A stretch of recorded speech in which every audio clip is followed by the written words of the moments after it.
কিছু কিছু জায়গা শুধু ঘুরতে যাওয়ার জন্য নয়, মনের শান্তি খুঁজে পাওয়ার জন্যও হয়। আমার কাছে মায়াপুর ঠিক তেমনই একটা জায়গা। যখন মনটা খুব ভার লাগে, যখন মনে হয় একটু থামা দরকার, তখন ছুটে যাই আমার কৃষ্ণের কাছে। আজ পোপোকে নিয়ে আবারও চললাম সেই প্রিয় জায়গাটায়, ওর কৃষ্ণ মামার বাড়ি। কৃষ্ণ মামার বাড়ি কেন বললাম সেটা একটু পরে বলছি। আজকে জার্নিতে শুধু মায়াপুর ঘোরার গল্প নয়, তোমাদের সঙ্গে শেয়ার করব আমার জীবনে কৃষ্ণ কিভাবে এলেন আর কেন মায়াপুর আমার কাছে এতটা স্পেশাল। চলো শুরু করি আজকের মায়াপুর জার্নিটা। হেই, গুড মর্নিং সবাইকে। Welcome to our channel my life with Krishu. আজকে হচ্ছে জুলাই মাসের 31 তারিখ আর এখন ঘড়িতে বাজে 7:25। আমরা 7:05 নাগাদ বেরিয়েছিলাম। এখন আমরা আছি রুবিতে, আর আজকে আমরা যাচ্ছি মায়াপুর। আর সাথে আছে সোনু, আমি আর পোপো। অনেক দিন পর আমরা কোনো লং ড্রাইভে বেরিয়েছি, আর এটা প্রথম আমাদের তিনজনের একা কোনো জার্নি। আর অনেকেই জানো হয়তো যে মায়াপুরের রাস্তাটা খুবই সুন্দর হয়ে গেছে এখন, মানে কলকাতা থেকে মায়াপুরের যে রাস্তাটা, তো সেটা তো আমরা এনজয় করবোই, আর তোমাদের সাথেও সেটা শেয়ার করব। তো চলো দেখা যাক। আর এই মুহূর্তে আমরা এখন চলে এসেছি রুবির কাছে। ধরো, বাট এখানে এখন সিগন্যাল হয়ে রয়েছে।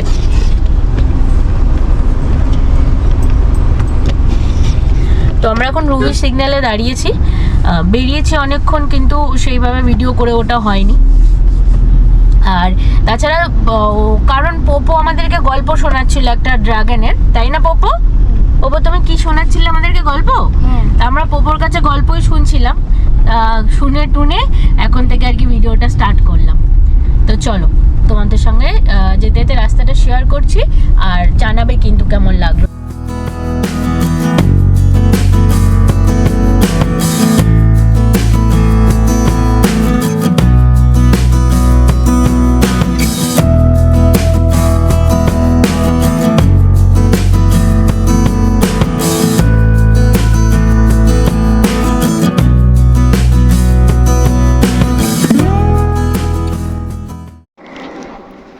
জানো তো, আমার জীবনে কৃষ্ণকে আমি শুধু ঈশ্বর হিসেবেই পাইনি, কখনো বন্ধুর মতো, কখনো ভাইয়ের মতো, আবার কখনো পথপ্রদর্শক হিসেবেও পেয়েছি। তাই পোপোকে ছোট থেকেই কৃষ্ণকে কৃষ্ণ মামা বলে ডাকতে শিখিয়েছি। আর সেই কারণেই আজকের জার্নিটা কিন্তু আমাদের কাছে শুধু একটা ট্রিপ নয়, এটা আমাদের কৃষ্ণ মামার বাড়ি যাওয়ার গল্প। কেমন করে গেল? তো আমরা এখন চিংড়িঘাটা ক্রস করলাম, আর আজকের রুটটা তোমাদের সঙ্গে একটু শেয়ার করি, যে রুটটা ধরে আমরা যাব। আমরা তো বাইপাস ধরে চিংড়িঘাটা পর্যন্ত এলাম। এবার এখান থেকে আমরা এয়ারপোর্ট হয়ে যশোর রোড ধরবো। যশোর রোড ধরে বেলগড়িয়া এক্সপ্রেসওয়েতে উঠবো। বেলগড়িয়া এক্সপ্রেসওয়ে ধরে কিছুটা যাওয়ার পর, মানে যেখান থেকে আর কি কল্যাণী এক্সপ্রেসওয়েটা কানেক্ট করেছে, সেখানে থেকে মানে কল্যাণী এক্সপ্রেসওয়েটা ধরে সোজা চলে যাব আমরা কাপা মোড়। কাপা মোড় থেকে বড়জাগলি পর্যন্ত ফ্লাইওভারটা এখন শুনছি খুলে দিয়েছে, গেলে জানতে পারবো, দেখতে পারবো। তো সেই ফ্লাইওভার ধরে আমরা NH12 নামবো, তারপরে NH12 ধরে সোজা কৃষ্ণনগর শান্ত হয়ে মায়াপুরে ঢুকবো।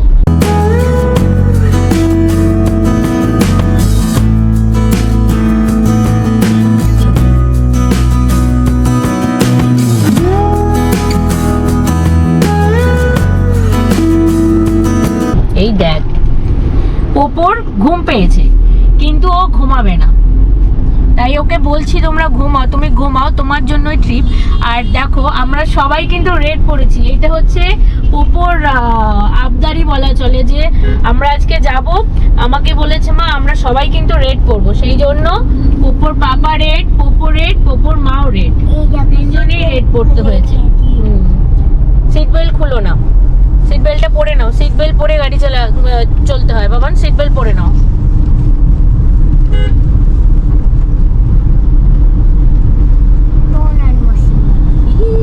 কি সুন্দর বাবা, মজা হচ্ছে। মজা হচ্ছে। আমরা তো গিয়ে আরো মজা করব।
যশোর রোডে ঢুকলাম, এটা মানে এয়ারপোর্ট ক্রস করে এসে যশোর রোডটা নিলাম, তাই তো?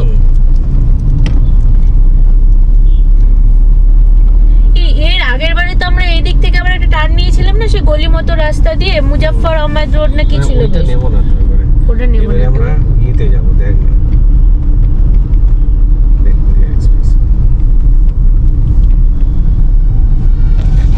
ওইটা দিয়ে আসবো যখন হ্যাঁ ফিরবো, হ্যাঁ। তখন ওইটা দিয়ে নেমেই এই জায়গায় চলে আসবো। লাস্ট বার যখন আমরা মানে গত বছর যখন আমরা এসেছিলাম, আমরা এই যশোর রোড ধরার পর এই কিছুটা গিয়ে বাঁ দিকে একটা রাস্তা ঢুকে যায় মুজাফফর আহমদ রোড না, বলে। না, এখন হ্যাঁ, সোজা বারাসাতের বারাসাতের পর না, এই টার্নটা থেকে তোর হ্যাঁ। বেলঘরিয়া এক্সপ্রেস যাচ্ছে, দেখ মানে কোন রানটা এই থেকে? যে এই টার্নটা থেকে দেখ, একটা সোজা চলে যাচ্ছে বারাসাত, আচ্ছা। এইটা চলেছে এই সোজাটাতে গিয়ে আমরা ইয়ে করেছিলাম। মানে ওই আচ্ছা সোজা যেটা ওইদিকে চলে গেল, মানে ওটা দাঁড়িয়ে বারাসাত। বরাবর যেটা সোজা গেল ওটা বারাসাত। বারাসাত। আর এইদিকে আমরা যেটা বাঁ দিকের টানটা নিচ্ছি হ্যাঁ, এটা সেটা আমরা বেলঘরিয়া বেলঘরিয়া এক্সপ্রেস ওয়েতে গিয়ে উঠবো, তাই তো? এবার আমাকে কানেক্ট করতে হবে একটু। কোথাও একটু সাইডে দাঁড়া।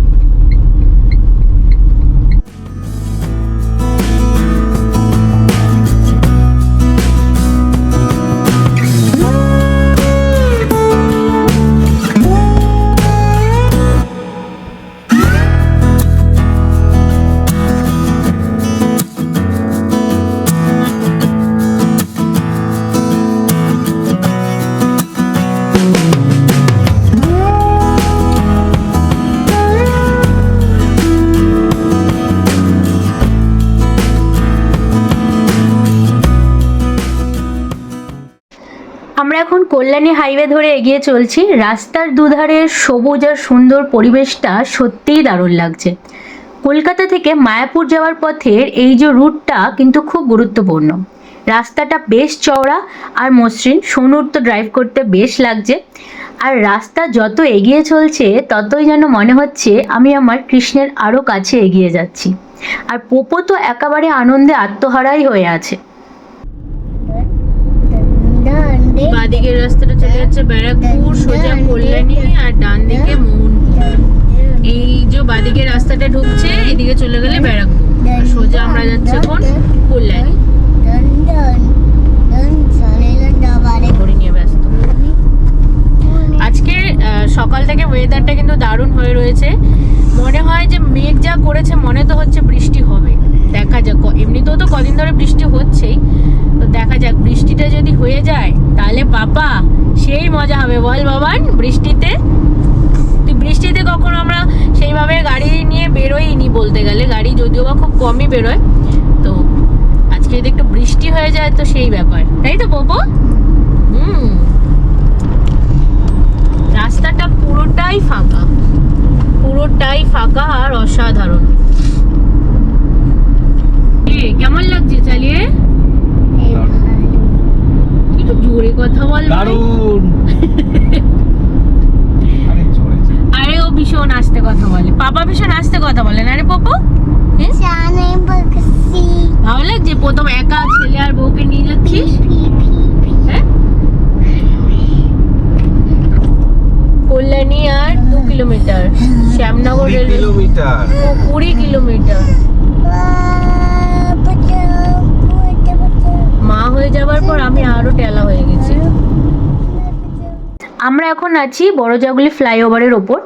গত বছর যখন মায়াপুর এসেছিলাম তখন কাপা মোড় থেকে কাঁচরাপাড়া হরিণঘাটা রোড হয়ে আমরা বড়জাগুলি পৌঁছেছিলাম, কিন্তু এইবার এই ফ্লাইওভারের ওপর দিয়ে যাচ্ছি আর সত্যি বলছি দারুণ লাগছে। আমি চেষ্টা করছি পুরো ফ্লাইওভারটা তোমাদের দেখানোর, আশা করি তোমাদেরও দেখতে ভালো লাগবে। ভেবেছিলাম একটু নেমে দাঁড়াবো, কিন্তু পোপোকে নিয়ে না আর সাহস হয় না, তাই গাড়ি থেকেই রাস্তার সৌন্দর্যটা আমরাও দেখছি আর তোমাদেরকেও দেখানোর চেষ্টা করছি। এই ফ্লাইওভারটা গিয়ে পুরোপুরি বড়জাগুলি মোড়ে এসে মেশেনি, কাঁচরাপাড়া হরিণঘাটা রোডের সঙ্গে মিশেছে, আর সেখান থেকে আর কিছুটা এগোলেই পরে ওই বড়জাগুলি মোড়, যেখান থেকে আমরা লেফট টার্ন নিয়ে কিছুটা গিয়ে NH-12 ধরবো। এই জায়গায় এসে একটা কথা তোমাদের সঙ্গে শেয়ার করতে ইচ্ছে করছে। আমার মন যখন খুব অশান্ত হয়ে থাকে, যখন কিচ্ছু বুঝতে পারি না, মনটা এতটাই ভার হয়ে যায় যে নতুন করে ভালো খারাপ কিচ্ছু গ্রহণ করার মতো ক্ষমতাটুকুও থাকে না, তখন আমি ছুটে চলে আসি মায়াপুর আমার কৃষ্ণের কাছে। নিজের সব কষ্ট, সব অশান্তি ওনার পায়ে রেখে দিয়ে আসি। আর জানো তো, একটা কথা আছে না, বিশ্বাসে মেলায় বস্তু, তর্কে বহুদূর। আমি জানি না এটা কিভাবে হয়, কোনো ম্যাজিক কিনা তাও জানি না, কিন্তু মায়াপুর থেকে যখন ফিরি তখন আমার মনটা যেন পুরোপুরি বদলে যায়। যে ভারী মনটা নিয়ে গেছিলাম সেটা কোথায় যেন রেখে আসি, ফিরে আসি অনেকটা হালকা হয়ে, আর অনেক অনেক বেশি শক্ত হয়ে। আমার জীবনে কৃষ্ণ আসার গল্পটা সত্যিই খুব ইন্টারেস্টিং। ভাবতে অবাক লাগে, একটা ছোট্ট কথা থেকে আমার কৃষ্ণকে জানার জার্নি শুরু হয়েছিল। একদিন আমার এক বন্ধু আমাকে জিজ্ঞাসা করেছিল, কৃষ্ণ কি বুদ্ধিমান ছিলেন তাই না? ব্যাস, একটা সাধারণ প্রশ্ন। সেই একটা সাধারণ প্রশ্ন আমার মনে অনেক প্রশ্ন তৈরি করেছিল। যেমন কৃষ্ণ কে, কেমন ছিলেন, কেন এত মানুষ তাকে ভালোবাসেন। সেখান থেকেই ধীরে ধীরে শুরু হয় আমার কৃষ্ণকে জানার জার্নি। আর আজ যাকে একসময় জানারও ইচ্ছে ছিল না, তিনি আমার জীবনের সবচেয়ে ইম্পর্টেন্ট একজন। সত্যি বলতে এখন পিছনে ফিরে তাকালে মনে হয় হয়তো কিছু কিছু জিনিস সত্যিই আগে থেকেই ঠিক করা থাকে। একটা সময় ছিল আমার মা যখন আমার সামনে কৃষ্ণ নাম নিতেন আমি সত্যি ভীষণ বিরক্ত হতাম। আর আজ সেই কৃষ্ণই আমার কাছে আমার বন্ধু, আমার ভাই, আমার পথপ্রদর্শক, আমার শান্তি, আমার ভরসা, আমার সব কিছু। কিভাবে একটা মানুষ এতটা বদলে যেতে পারে সেটা হয়তো আমি নিজেও জানি না। শুধু এটুকু জানি, যাকে একসময় এতটা দূরে ঠেলে দিয়েছিলাম আজ তার কাছেই বারবার ফিরে আসি। হয়তো এটাই কৃষ্ণের ম্যাজিক, হয়তো এটাই তার সঙ্গে আমার কানেকশন, আর হয়তো এই গল্পটা শুরু হওয়ার জন্য ওই একটা প্রশ্নেরও খুব প্রয়োজন ছিল। এটা হচ্ছে বড়জাগুলি মোড়। এই বড়জাগুলি মোড় থেকে আমরা বাঁদিকে টার্ন নিয়ে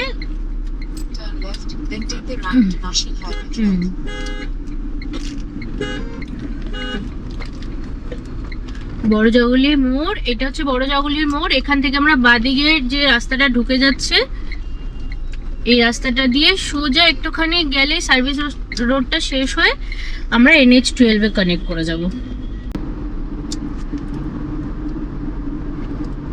সামনেই একটা টোল গেট আছে। তো আগের বারে এসেছিলাম যখন টাকা কেটেছিল না মনে হয়, না 10 টাকা মতো কেটেছিল, তো কাটেইনি মনে হয়, কিছু চালুই হয়নি মনে হয়। এই বাদিকে ঢুকে যাচ্ছে কল্যাণী, আর সোজা আমরা চলে যাচ্ছি কৃষ্ণনগর। কলকাতা থেকে মায়াপুর যাওয়ার পথে একটাই টোল পড়ে, আয়েশপুর টোল প্লাজা, আর এখানে আমাদের কেটেছিল 115 টাকা।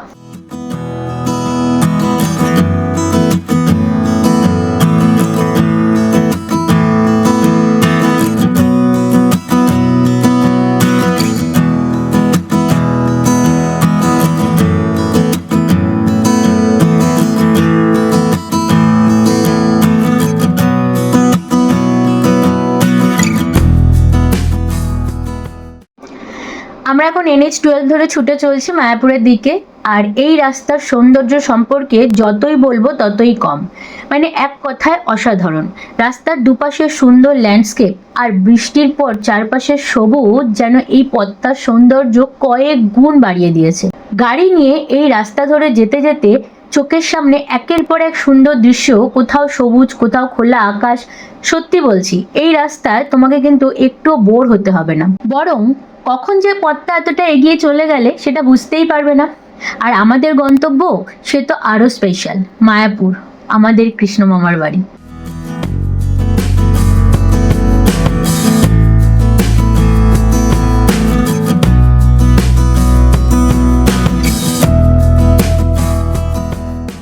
এবার আমরা NH-12 ছেড়ে বাদিকে টার্ন নিয়ে ভক্তি সিদ্ধান্ত সরস্বতী মার্গ ধরছি। আর এই পথে একটা রেলওয়ে ক্রসিংও পড়বে। এখান থেকে আমাদের গন্তব্য মানে মায়াপুর আর মাত্র 4 কিলোমিটার, মানে জাস্ট আর একটু সময়, তারপরেই পৌঁছে যাব আমরা আমাদের কৃষ্ণ মামার বাড়ি।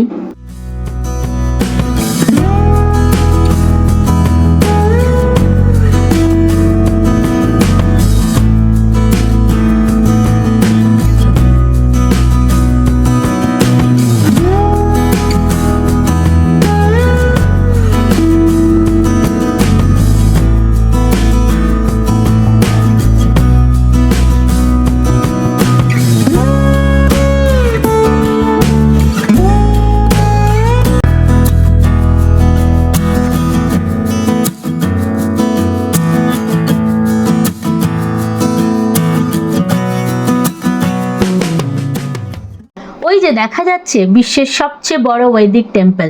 এক কথায় অনবদ্য, দূর থেকে দেখেই মনটা কেমন যেন ভালো হয়ে যায়।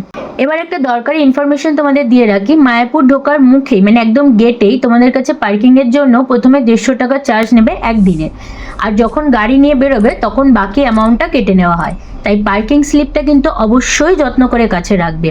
গদা ভবন, গীতা ভবনকে পাশে রেখে আমরা এগিয়ে চলছি। আমরা যেখানে আজকে রুম নিয়েছি সেইখানে অনেকটা পথ পেরিয়ে অবশেষে পৌঁছে গেলাম আমাদের প্রিয় মায়াপুরে।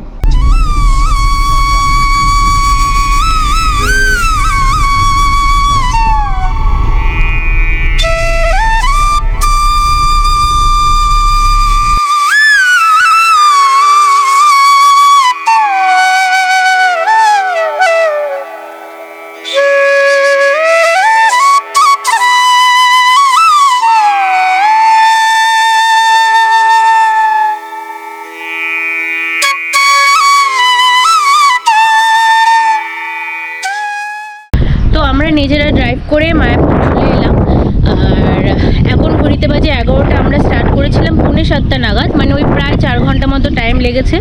আর মাঝখানে আমরা একবার দাঁড়িয়েছিলাম, একটু টি ব্রেক নিয়েছিলাম, বাদ বাকি আর সেরকম দাঁড়াইনি, মানে ওখানে 30 মিনিটস মতো লেগেছে। তো এখন আমরা চলে এসেছি মায়াপুরে। তো ভিডিওটা এখানেই শেষ করছি।